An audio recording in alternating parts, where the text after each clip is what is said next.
श्री राधा कृष्ण। दोस्तों, आप सभी लोग जानते हैं कि सर्दियों का मौसम चल रहा है और इस सर्दियों के मौसम में आप सभी लोगों के मन में एक सवाल जरूर आता होगा कि इस सर्दियों के मौसम में हम लोग अपने पैरों में मोजे पहनते हैं, हाथों में ग्लव्स वगैरह पहनते हैं और कुछ ना कुछ शॉल वगैरह ओढ़े रहते हैं, स्वेटर वगैरह पहनते हैं ताकि हमें ठंड ना लगे।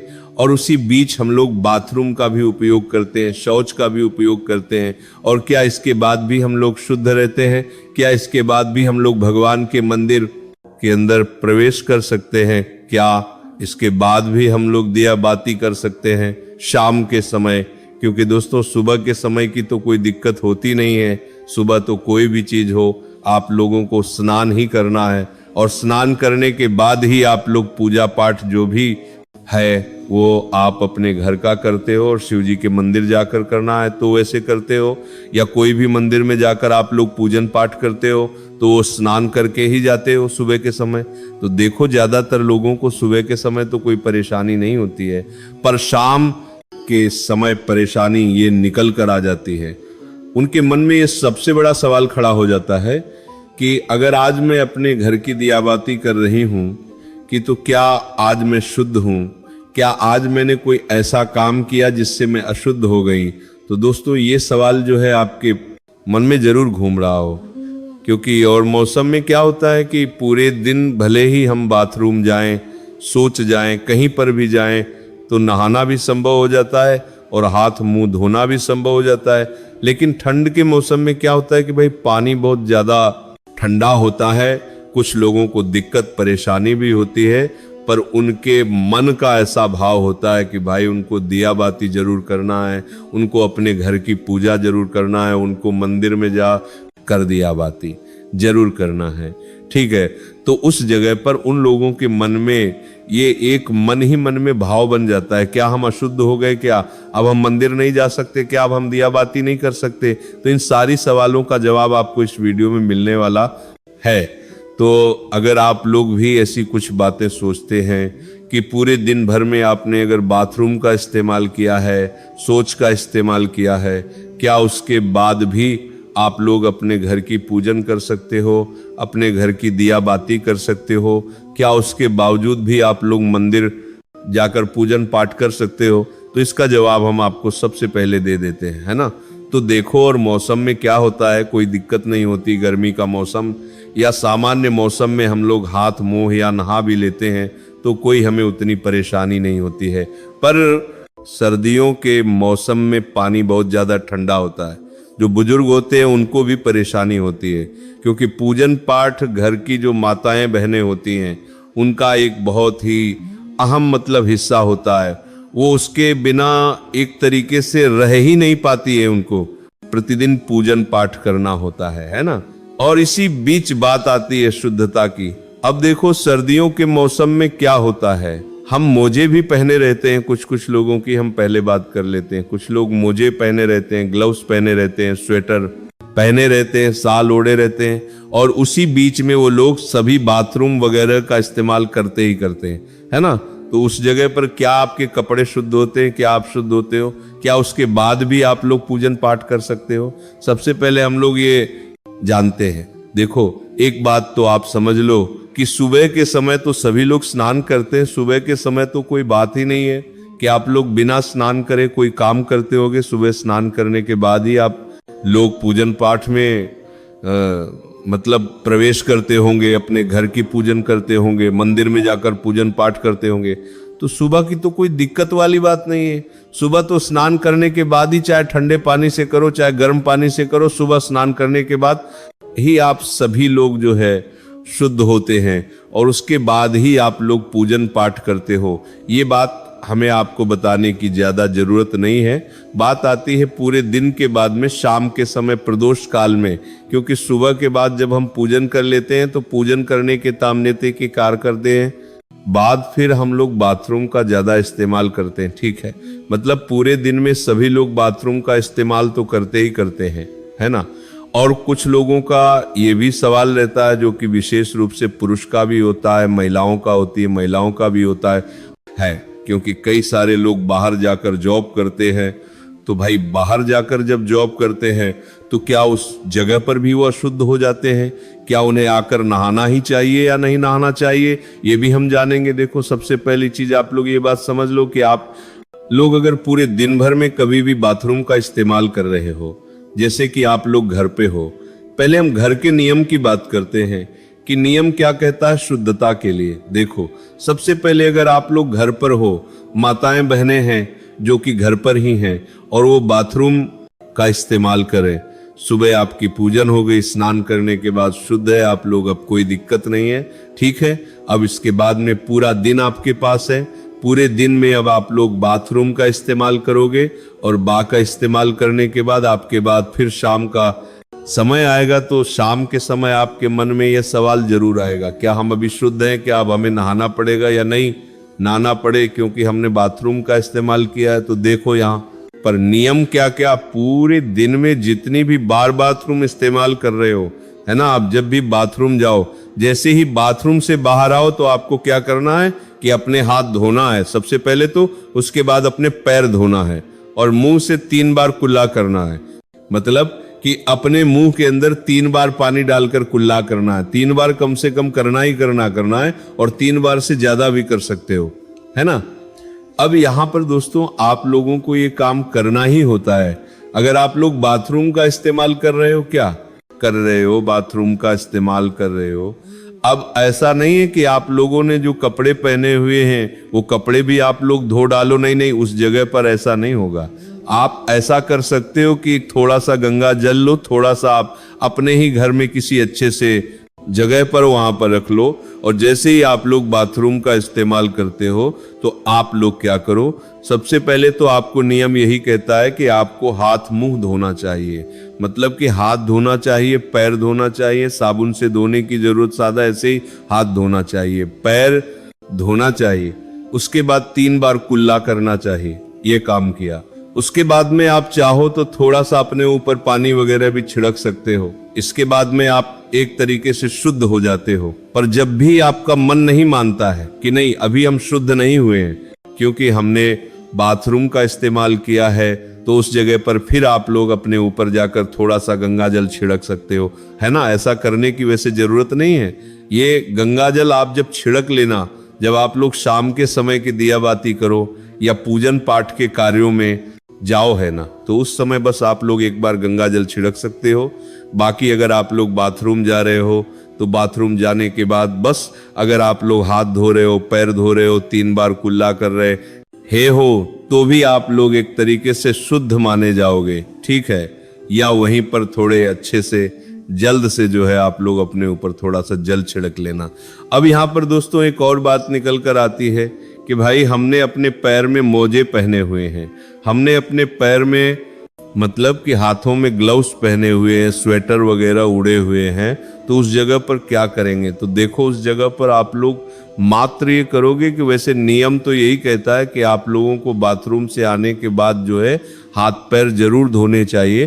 पर अगर कोई बुजुर्ग है अगर किसी को कोई दिक्कत परेशानी है और वो ठंड में पूरे दिन अपने हाथ में मतलब ग्लव्स वगैरह पहने रहते हैं, स्वेटर वगैरह उड़े रहते हैं और मोजे वगैरह जो है वो पहने रहते हैं, तो उस जगह पर आप लोग बिल्कुल बाथरूम का इस्तेमाल करो, है ना।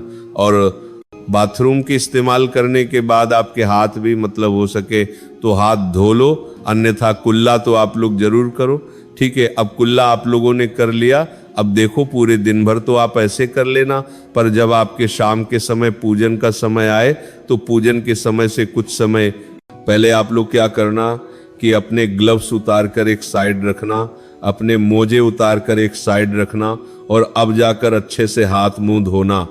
अब हाथ मुंह धोने के लिए सर्दियों में हम ये आपसे नहीं कह रहे कि आपको ठंडे पानी से ही हाथ मुंह धोना है, आप ठंडे पानी से हाथ मुंह मत धो, थोड़ा सा कुनकुना या गर्म पानी कर लो, आप अपने घर में कर लो, चाहे किसी भी चीज से कर लो, गर्म पानी करके उससे हाथ मुंह धो लो। ये बात उन लोगों के लिए है जिनको मतलब दिक्कत परेशानी है किसी की कोई मतलब, क्योंकि बुजुर्ग लोगों को बहुत परेशानी होती है सर्दियों में, तो उन लोगों के लिए हम बात कह रहे हैं।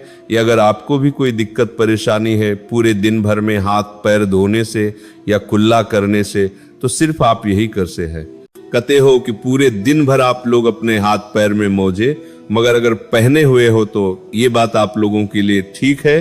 अगर नहीं पहने हुए हो तो आप इंस्टेंट बाथरूम का इस्तेमाल किया है, आपने उसी वक्त हाथ धो, पैर धो और 3 बार कुल्ला कर लो, वहीं के वहीं आप पूर दो, शुद्ध हो जाओगे। ठीक है। और अगर आप लोगों को दिक्कत है ज्यादा तो भाई आप लोग क्या करो, बाथरूम का इस्तेमाल तो कर लो, उसके बाद में 3 बार कुल्ला कर लो, क्योंकि मुंह पे तो कुछ नहीं बंधा है। कुल्ला तो आप लोग कर सकते हो, तो 3 बार कुल्ला कर लो और कुल्ला करके आप लोग बाहर आ जाओ। बस करना क्या है, इन लोगों को उस समय का ध्यान देना है। जब शाम के समय आप लोग पूजन करने जाओ, मंदिर जाओ या शाम के घर में दिया बाती करो, तो उसके कुछ समय पहले गर्म पानी या कुनकुना पानी करके आप लोग अपने ग्लव्स और अपने मोजे उतारकर अपने हाथ भी अच्छे से धो लो, अपने पैर भी अच्छे से धो लो और 3 बार कुल्ला कर लो। ठीक है, ये बात जरूरी है, इस बात का आप लोग विशेष रूप से ध्यान रखिएगा, तभी एक तरीके से आप शुद्ध माने जाओगे। और शाम के समय जब आप पूजन करने जाओ तो उसके कुछ समय पहले आप चाहो तो अपने ऊपर थोड़ा सा गंगा जल भी छिड़क सकते हो, एक शुद्धता के लिए, है ना। अगर आपके मन में ऐसा सवाल आता है कि हम शुद्ध हैं या नहीं हैं, तो अगर आप लोग बाथरूम का इस्तेमाल करने के बाद हाथ धो रहे हो, पैर धो रहे हो और 3 बार कुल्ला कर रहे हो तो आप लोग शुद्ध हो, कोई दिक्कत वाली बात नहीं है। और जिन लोगों को दिक्कत है, जो लोग सर्दियों में पूरे दिन अपने हाथ पैर में जो है मोजे वगैरह या ग्लव्स वगैरह पहने रहते हैं, तो उन लोगों के लिए मात्र यही बात है कि आप शाम होने से कुछ समय पहले या पूजन करने से पहले आप लोग अपने ग्लव्स वगैरह उतार कर, मोजे वगैरह उतार कर एक बार हाथ पैर अच्छे से धो लो, कुल्ला कर लो। उसके बाद में आप लोग जो है पूजन में बैठो। पूजन में जन के समय बैठने के लिए आप लोग क्या करोगे, जब आप पूजन करो, अपने घर के दिया बाती करो या मंदिर में पूजन करने के लिए जाओ, तो उस समय आप लोग वो मजे मत पहनना जो कि आप लोगों ने मतलब पहने हुए थे, जो कि आप लोगों ने बाथरूम जाते हुए भी पहने हुए थे। और मतलब जहां भी आप जा रहे हो वो मोजे आप लोग उस समय मत पहने, वो अशुद्ध रहेंगे, क्योंकि आप लोगों ने उन्हें बाथरूम करते समय भी मतलब पहना हुआ है और आपने उन्हें धोया नहीं हुआ है। ठीक है, तो पूजन करते समय आप उन मोजों को मत पहनना, आप उन हाथ के ग्लव्स को मत पहनना, क्योंकि उस समय वो अशुद्ध रहेंगे। ठीक है, तो आपने जब इन्हें उतारा तो ये अलग हो गए। उसके बाद आपने अपने हाथ पैर धोए। हाथ पैर धोने के बाद आप लोग सीधा अपने घर के जो भी पूजन पाठ वाली जगह है वहां पर आइए। जो भी आप पूजन करना चाहते हैं वो करिए, दिया बाती करना चाहते हैं वो करिए, मंदिर जाना चाहते हैं मंदिर भी जाइए, पर आप लोग वो मोजे या ग्लव्स नहीं पहन सकते। सते हाँ, अगर आपके पास धुले हुए ग्लव्स रखे हुए हैं, मोजे रखे हुए हैं, तो आप वो पहन सकते हैं। अब इसमें स्वेटर वगैरह या शॉल वगैरह आप लोग उड़े हुए हैं, तो उसको आपको कुछ भी दिक्कत वाली बात नहीं है, उनको आप लोगों को धोने की कोई जरूरत नहीं है। ठीक है, अब जो लोग ऑफिस वगैरह जाते हैं या ड्यूटी वगैरह जाते हैं, उन लोगों के लिए क्या बात है, तो वो लोग तो देखो ऑफिस वगैरह गए हुए हैं, ड्यूटी वगैरह गए हुए हैं, तो वहां पर वो लोग अपने हाथ पैर तो धो नहीं सकते। तो वहां पर आप लोग जो सिर्फ हाथ धोते हो, मुंह धोते हो, जैसा आप लोग वहां पर करते हो वो ठीक है, पर शाम को जब आप लोग घर आते हो और आपको पूजन पाठ करना है, मंदिर जाना है, तो आप यही नियम की है का पालन करो कि शाम को आने के बाद आप अपने मोजे वगैरह उतार कर, सारी मतलब चीजें उतार कर आप लोग क्या करो, गर्म या कुनकुन पानी से हाथ मुंह अच्छे से धो कुल्ला करो। उसके बाद फिर आप लोग ओग पूजन पाठ वाली जगह पर जा सकते हो, मंदिर भी जा सकते हो, दिया बाती भी कर सकते हो। ये बात दोनों के लिए है, महिलाओं के लिए भी है, पुरुष के लिए भी है, जो कि बाहर जाकर काम करते हैं। ठीक है, अब ये हो गई बाथरूम की बात। अब अगर आपने पूरे दिन में कहीं पर भी किसी भी जगह पर घर में स्वच्छ का इस्तेमाल किया है, तो उसके बाद नियम क्या कहता है वो सुन लो। तो देखो, बाथरूम करने के बाद आप लोगों को हमने जो भी नियम बताए वो आप लोग सभी आसान से कर सकते हो। ठीक है, पर अगर आप लोगों ने पूरे दिन भर में शौच का इस्तेमाल किया है और आप शौच गए हुए हो, तो उसके बाद सिर्फ एक ही नियम कहता है कि शौच जाने के बाद आपको नहाना ही पड़ेगा, तभी आप लोग शुद्ध हो गए, अन्यथा नहीं होंगे। ठीक है, तो सोच गए हुए हो और सोच जाते हुए भी एक बात का ध्यान रखना कि अगर आपने सोच जाते हुए जो भी वस्त्र पहने हुए हैं वो वस्त्र आप लोग दोबारा से नहीं पहनोगे, अगर पहन लिए तो आप फिर से अशुद्ध हो जाओगे, ठीक है। तो इसलिए आप लोगों ने सोच जाते समय जो भी वस्त्र पहने हुए हैं उनको धोकर ही फिर आगे आप लोगों को जो है पहनना पड़ेंगे, या उनको डबल से मत पहनना, अगले दिन धोकर फिर पहनना, ठीक है। इसके बाद आप लोग नए वस्त्र पहनना, जो भी धुले हुए कपड़े होते हैं वो पहनकर ही आप लोग पूजा पाठ वाली जगह पर जाना, दिया बाती करना, इस बात का ध्यान रखना। या तो फिर आप क्या करो कि उतने ही कपड़े पहनो, सोच जाते समय जितने आप लोग आसानी से उस समय धो सको, ठीक है। और बाकी के जो वस्त्र हैं वो आप लोग उतार जाओ, उन्हें वापस से आप लोग नहाकर स्नान करके पहन सकते हो, क्योंकि वो अभी अशुद्ध नहीं हुए हैं, वो आपके स्वच्छ रखे हुए हैं। और अगर आप लोग चाहो तो भाई जो आपने स्नान किया है सोच जाने के बाद, उसके बाद आप लोग धुले हुए कपड़े पहनो तो वही ज्यादा अच्छा माना जाएगा। अन्यथा अगर आप लोग ने सज जाते समय वो कपड़े का इस्तेमाल नहीं किया है, जो आप लोग पहने हुए थे उनको आपने अलग रख दिया था, तो आप लोग स्नान करके उन्हें भी पहन सकते हो।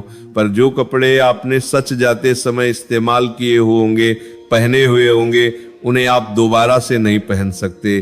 पूजन पाठ वाली जगह पर उन्हें पहनकर नहीं जा सकते, उन्हें आप लोगों को धोकर ही पहनना पड़ेगा। आप लोग नहाकर कोई अच्छे कपड़े पहन लीजिएगा, ठीक है। और अगर आप लोग पहनकर नहीं गए हुए हो तो फिर जो भी आपने अलग से कपड़े रखे हुए होंगे वही आप लोग कपड़े पहनकर अपने पूजन पट वाली जगह पर जा सकते हो। तो ये नियम क्या कहता है सोच वालों के लिए, जो लोग पूरे दिन में कभी भी सोच का इस्तेमाल